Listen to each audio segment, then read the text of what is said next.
Mutton சாப்பிட போகிறோம். கணிஞ்சாச்சு. இப்போ அவருக்கு சாப்பிட போகிறோம். சாப்பாடு போலி சாப்பாடு பைரவ் நல்லா சாப்பிட்றான். பைரவ் நல்லா இருக்கா மட்டன்? அம்மா சமைச்சது.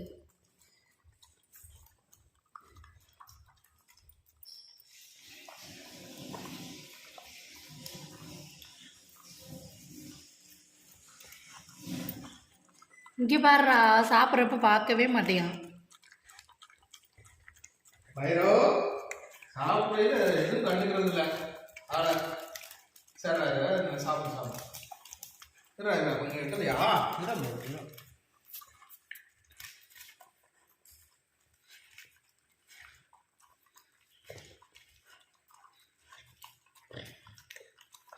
டேஸ்ட் நல்லா இருக்கும்.